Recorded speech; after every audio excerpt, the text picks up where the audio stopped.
Assalamualaikum warahmatullahi wabarakatuh. Waalaikumsalam warahmatullahi wabarakatuh. Bismillahirrahmanirrahim. Alhamdulillahi rabbil alamin. Wassalatu wassalamu ala ashrafil anbiya'i wal mursalin, sayyidina wa maulana Muhammadin wa ala alihi wa ashabihil mujahidin at-tahirin, amma ba'du. Satu hari ketika sedang berkumpul dengan para sahabat, baginda Rasul bertanya, "Atadruna manit taib?"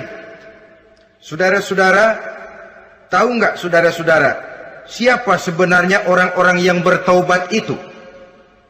Macam-macamlah jawaban para sahabat. Tapi yang jelas akhirnya mereka berkata, Allahu wa rasuluhu a'lam. Allah dan Rasulnya yang lebih tahu siapa sebenarnya orang yang bertaubat itu. Atas jawaban ini baginda Rasul lalu menegaskan. Pertama, man taba wa lam yata'allamil ilma falaysa bitaibin. Siapa orang yang mengaku bertaubat kepada Allah, lalu dia tidak mau mencari ilmu, tidak mau belajar, falaisa bitaibin, maka dia belum termasuk orang yang bertaubat. Jadi di sini jelas bahwa bukan hanya dari dosa kita bertaubat, juga bertaubat dari kebodohan. Dalam arti tidak membiarkan diri kita bodoh terus menerus. Dengan bahasa anak sekarang, bodoh tapi betah.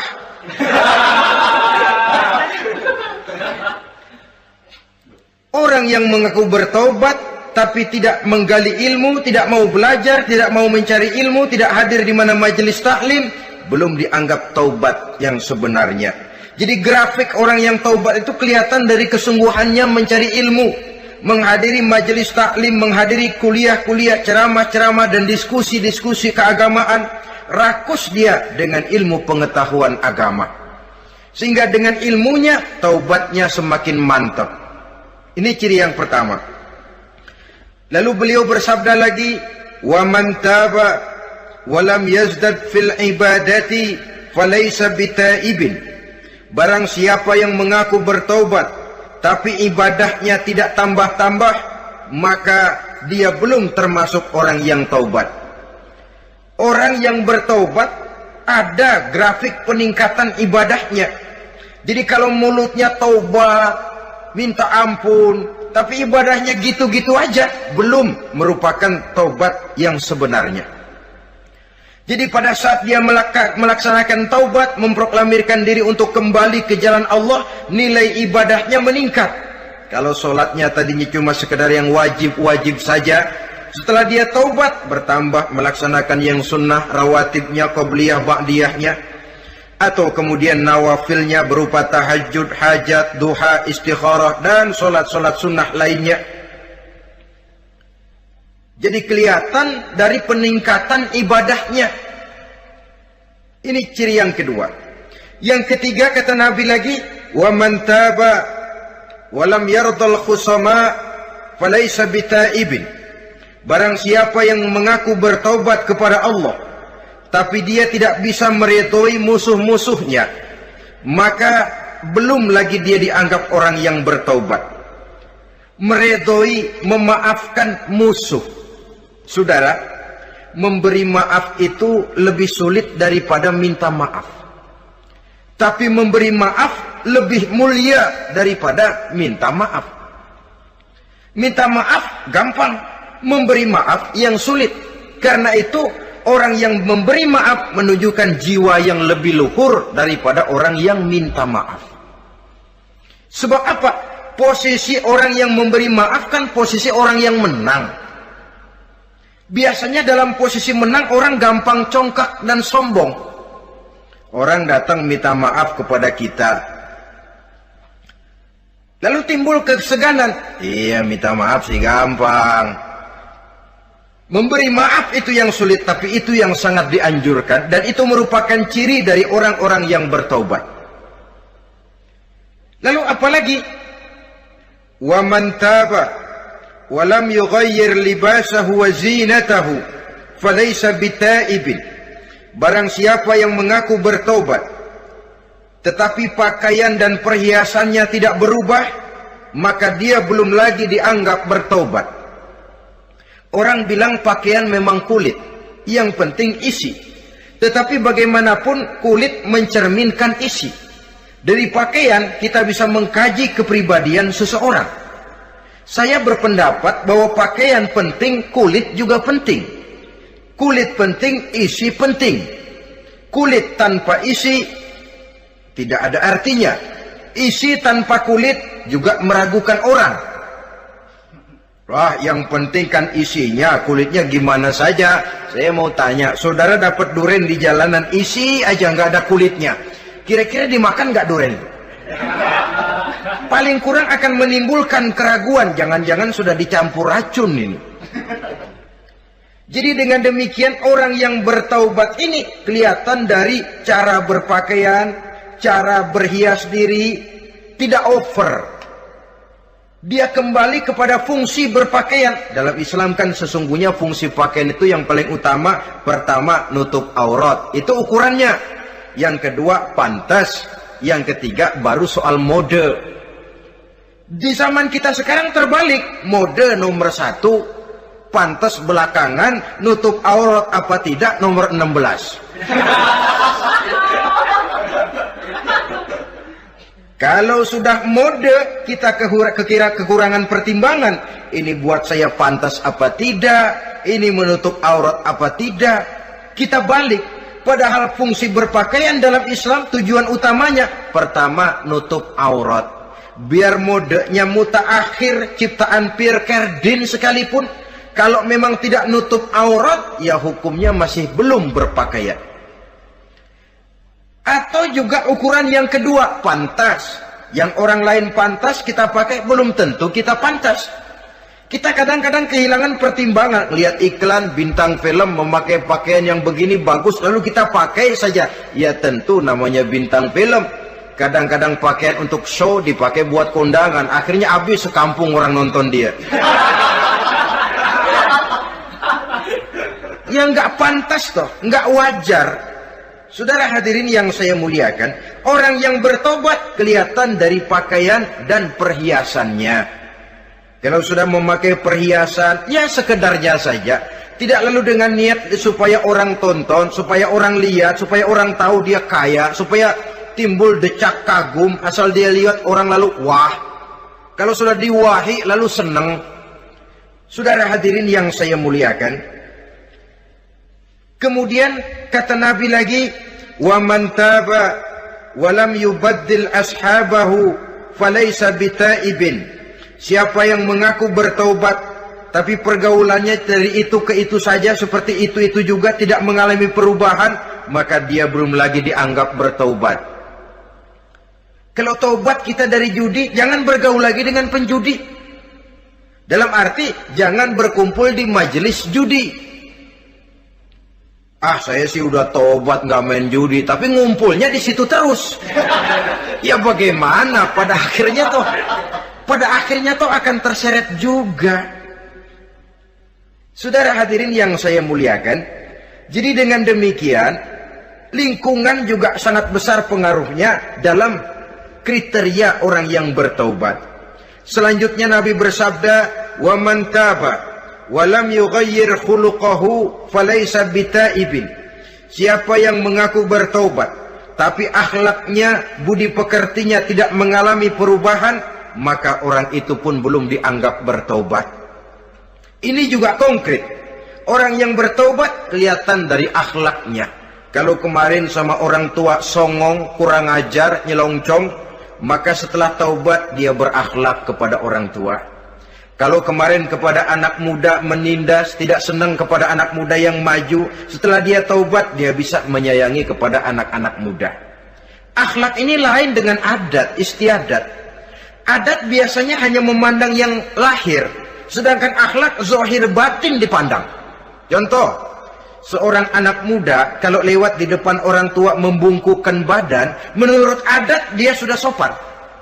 Tapi menurut akhlak belum tentu berakhlak, tergantung kepada niatnya apa membungkukin badan. Permisi apa ngina?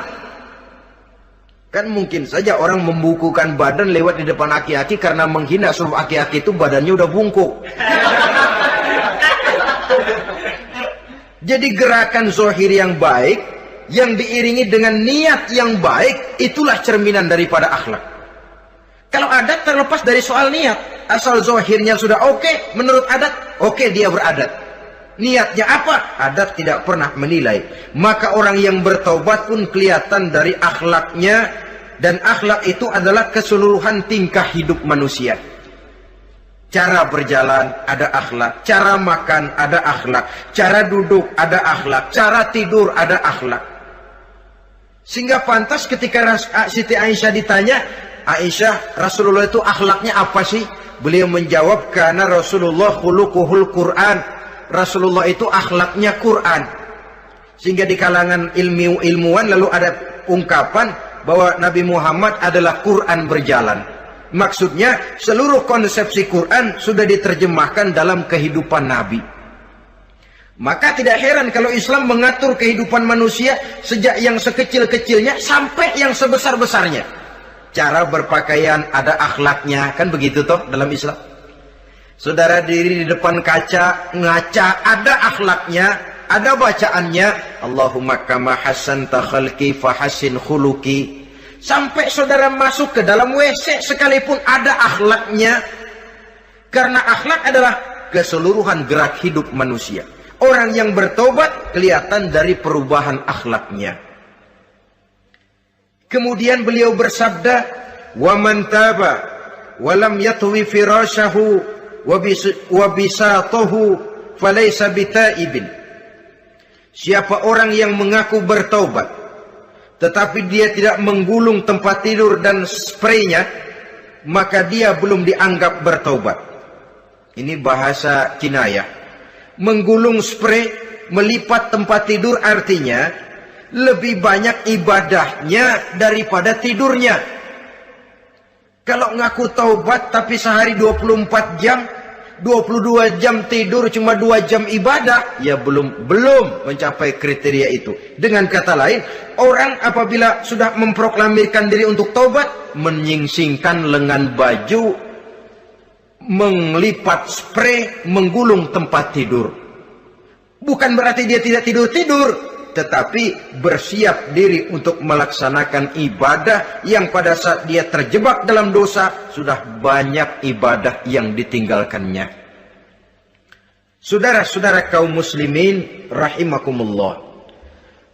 Kemudian beliau bersabda pula, "Wa man taba wa lam yatasaddaq falaysa bitaibin." Barang siapa yang mengaku bertobat kemudian dia tidak menyedekahkan karunia yang diberikan Allah kepadanya, maka taubatnya belum lagi dianggap taubat yang sebenarnya. Faman istabana minal abdi hazihil khisal fahuwa taibun haqqa. Apabila nyata tanda-tanda ini pada diri seorang hamba, maka barulah taubatnya dinamakan taubat yang sebenarnya. Jadi untuk taubat itu ada 2 jalan yang bisa kita tempuh. Pertama, taubat dengan lisan, taubat dengan ucapan. Dalam artian apa? Memperbanyak istighfar. Istighfar yang mana? Yang mana yang mungkin saja. Kalau waktunya sempit, ya istighfar yang pendek-pendek. Astaghfirullah, astaghfirullah, astaghfirullah. Mau yang lebih panjang, astaghfirullahalazim allazi la ilaha illa huwal hayyul qayyum wa atubu ilaih min jami'il ma'asi waz zunub la haula wala quwwata illa billahil aliyyil azim. Ada waktu yang lebih panjang lagi, membaca sayyidul istighfar. Tiap kali berbuat jahat, tiap kali diiringi dengan istighfar. Nah, ini yang bisa runtuh dengan istighfar ini dosa apa? Dosa yang ringan, dosa yang biasanya dilakukan oleh panca indera kita. Mata, ini dosa mata, insya Allah bisa runtuh dengan istighfar. Ngelihat yang haram, cepat nunduk, astagfirullah. Habis nunduk jangan ngeliatin lagi. Kadang-kadang ngelihat nunduk, istighfar, melotot lagi, istighfar lagi.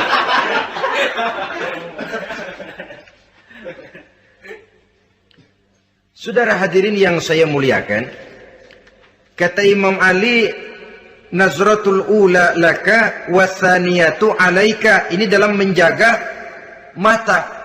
Pandangan pertama rezekimu, kelihatan, namanya kelihatan kan rezeki. Pandangan pertama rezekimu, ulangannya dosamu. Ulangannya ini yang bisa membawa dosa. Dosa karena lidah, mengucapkan kata-kata yang menyakitkan orang. Dengan istighfar, insya Allah runtuh. Adapun dosa-dosa besar lainnya, tentu harus dengan perbuatan. Tidak cukup dengan sekedar istighfar saja. Perbuatannya apa? Itulah seperti yang sudah saya sampaikan pada ciri-ciri orang yang bertaubat tadi. Oleh karenanya, beruntunglah kita masih diberikan umur oleh Allah. Sehingga segala dosa dan kesalahan yang kita lakukan, kita masih punya kesempatan untuk mengadakan pemutihan, bertaubat kepada Allah. Nah, apa kemudahan yang diberikan Allah kepada orang yang melazimkan istighfar di dalam hidupnya? Pertama, kata Nabi, man lazimal istighfar, siapa orang yang melazimkan, membiasakan diri istighfar, diberikan keistimewaan oleh Allah. Pertama, ja'alallahu lahu min kulli dhiqin makhraja. Allah akan memberikan jalan keluar untuknya dari segala macam kesulitan. Hidup ini kan problem. Makin tinggi status sosial, makin banyak urusan. Urusan akan selesai apabila hidup di dunia selesai. Kita menyangka orang lain lebih enak dari kita, padahal tiap orang punya urusan. Yang namanya enak barangkali persis seperti pelangi biang lala itu. Tidak pernah di atas kepala kita, di atas kepala orang lain saja. Begitu kita memandang keenakan dalam hidup ini. Petani bilang pedagang enak, pedagang bilang petani enak. Tapi begitulah keenakan itu. Orang yang melazimkan istighfar, dia akan diberikan jalan keluar dari segala macam kesulitan. Menurut perhitungan otak, didlek, buntu, tidak sanggup lagi, entah bisa terwujud dan terlaksana. Allah memberikan jalan keluar dari segala kesulitan. Saudara, kalau Allah sudah memberikan jalan keluar dari kesulitan, siapa lagi yang bisa bikin sulit kita? Kalau Allah yang memberikan jalan keluar, everything is running well katanya. Semua urusan bisa jalan dengan lancar. Tapi tanpa istighfar, jauh kita dari Allah. Jalan yang sudah lapang pun bisa jadi sempit. Urusan yang sudah nyata akan selesai pun bisa jadi injelimet. Dan jalan yang tadinya tidak berliku-liku pun bisa berliku-liku. Ini faktor yang di luar perhitungan matematis. Kita tidak mampu, Allah maha mampu. Menurut akal kita tidak mungkin. Kalau Allah mau, tidak ada yang tidak mungkin. Saudara-saudara, ini fasilitas pertama. Orang yang gemar istighfar diberikan jalan keluar dari segala macam kesulitan. Yang kedua, wa min kulli hammin faraja, diberikan kegembiraan dari setiap kesusahan yang dihadapinya. Ada saja faktor-faktor yang mendatangkan kegembiraan, yang mendatangkan refreshing di dalam kehidupannya, sehingga dia tidak lalu merasa jalannya buntu, tidak merasa kesulitannya tidak pernah terselesaikan. Dan yang ketiga, fasilitas yang diberikan Allah kepada orang yang gemar istighfar, wa razaqahu min haitsu la yahtasib.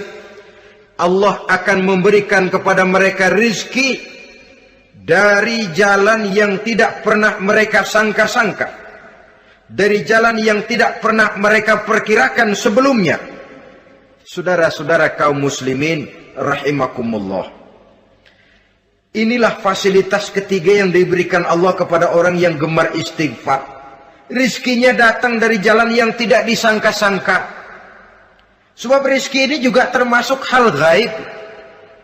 Dan jangan lupa, ar-rizqu bimakna al-ata hissiyan kana au ma'nawiyan. Rezeki adalah pemberian baik yang konkret maupun yang abstrak. kita sering membatasi pengertian rezeki, maka rezeki kita jadi sering terbatas.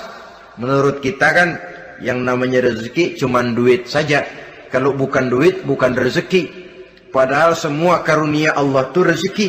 Umur rezeki, istri rezeki, anak rezeki, pangkat dan jabatan rezeki, termasuk duit juga rezeki. Tapi dalam kebiasaan kita, rezeki cuma duit. Begitu duit seret, kita anggap rezeki macet. Maka akhirnya kita tidak bersyukur kepada Allah. Padahal mungkin di sektor duit macet, tapi rezeki dari segi lain, ilmu barangkali tambah, wibawa naik, pangkat naik, anak tambah, itu juga merupakan rezeki. Saudara-saudara kaum muslimin rahimakumullah, orang yang gemar istighfar ini diberikan rezeki dari jalan yang tidak disangka-sangkanya. Dibukakan perbendaharaan Allah untuknya, sehingga rezekinya datang dari cara yang tidak disangka-sangka. Allah Maha Kaya. Kalau dia mau, la mani'a lima a'taita wa la mu'tiya lima mana'ta. Tidak satu kekuatan pun yang mampu mencegah apa yang hendak diberikan Allah. Dan tidak satu kekuatan pun yang sanggup memberikan apa yang dicegah oleh Allah Subhanahu wa ta'ala. Ini keistimewaan yang diberikan Allah kepada mereka yang gemar beristighfar di dalam kehidupan ini. Jangan lagi berpikir, gua sih nggak punya dosa, istighfar amat. Sombong, saudara-saudara. Manusia itu lebih baik merasa banyak dosa daripada merasa tidak punya dosa. Tanda orang bahagia, kata Nabi 4. Pertama, orang yang selalu ingat kepada kesalahan yang pernah dia lakukan. Itu orang bahagia. Selalu ingat kepada kesalahan yang pernah dilakukannya. Sehingga pada saat akan melakukan kesalahan yang baru, dia mikir-mikir. Dosa gue yang kemarin udah 3 keranjang, nih nambah lagi.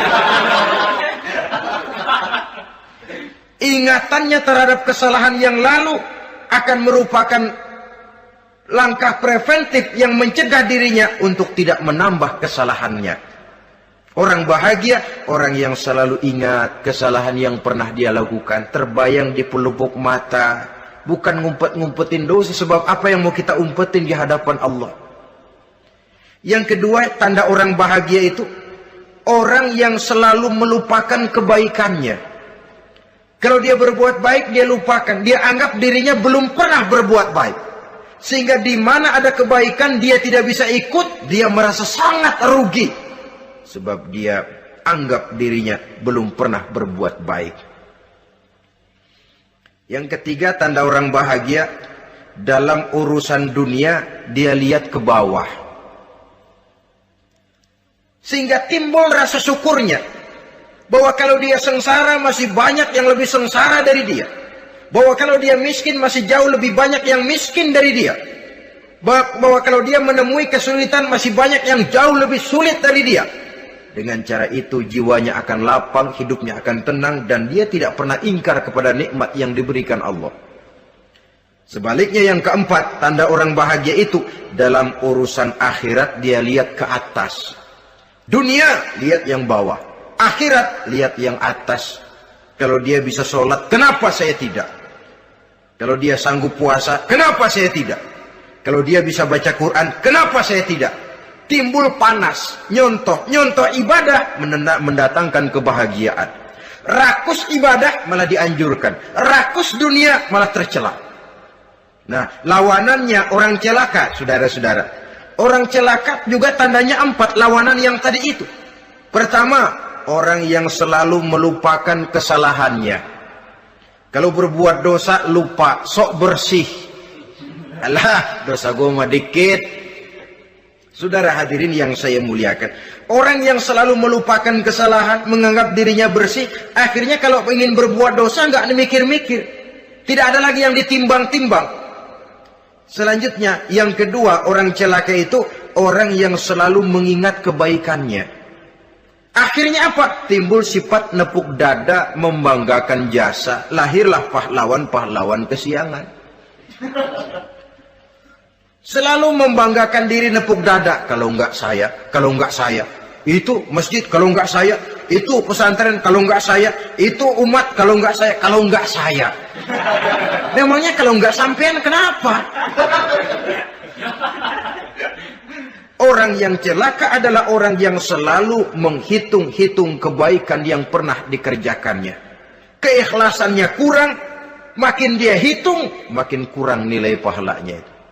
Makanya kalau berbuat baik, ya anggap saja buang sampah, gak usah ditengok-tengok, gak usah diingat-ingat, dan gak usah mengharap orang yang kita tempat berbuat baik akan membalas kebaikan.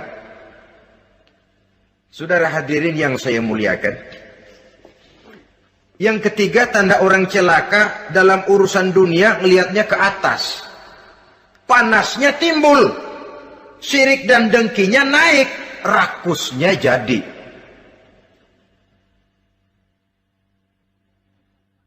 Timbul sifat panasnya itu, tidak mau ngerti. Kalau tetangga saya bisa beli kulkas, kenapa saya tidak?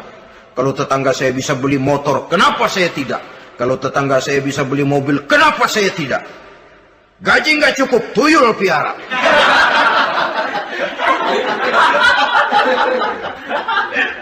Orang itu kalau sudah didorong oleh rakus kan bisa jadi menghalalkan segala macam cara untuk mencapai tujuan. Dibakar oleh sifat tamak dan rakus bin serakah. Nah, kalau sudah didorong oleh rasa rakus, yang segera tersingkir pertama rasa malu. Orang kalau sudah rakus nggak ada malunya, rasa malunya hilang. Padahal syarat jadi orang itu kan kalau punya rasa malu. Nggak punya rasa malu, kurang syarat jadi orang. Akan bagaimana jadinya masyarakat, bahkan bangsa dan negara, kalau rakyatnya sudah tidak punya rasa malu. Yang kedua rasa takut hilang, terutama takut kepada Allah. Sirna sama sekali. Sudah tujuan menghalalkan cara. Yang keempat tanda orang celaka dalam urusan akhirat, lihatnya malah ke bawah. Kenapa kamu enggak sholat? Itu bapak anu yang tuaan, enggak, saya enggak lagi. Kenapa ngelihatnya mesti kepada yang begitu? Sehingga lalu tidak ada gairah untuk mencontoh. Saudara-saudara kaum muslimin rahimakumullah, walaupun serba singkat oleh karena terbatasnya ruang pembicaraan ini, mudah-mudahan bisa memberikan gambaran sepintas tentang ciri-ciri orang yang bertaubat. Dengan harapan, marilah kita menjadi orang yang bertaubat sebenarnya dengan ciri menyesal terhadap dosa yang pernah kita lakukan, meninggalkan perbuatan jahat, dan berjanji tidak akan mengulangi lagi perbuatan jahat itu. Kalau dia menyangkut hak-hak manusia, maka hak itu harus kita kembalikan, dan kepada yang bersangkutan kita harus meminta maaf. Apabila ditambah dengan kegiatan lisan, memperbanyak istighfar dalam kesempatan yang mungkin di sepanjang perjalanan hidup ini. Ini sajalah yang kita bicarakan pada pertemuan kali ini. Terima kasih atas segala perhatian. Mohon maaf atas segala kekurangan. Usikum wa nafsi bitaqwallah. Wassalamualaikum warahmatullahi wabarakatuh. Waalaikumsalam warahmatullahi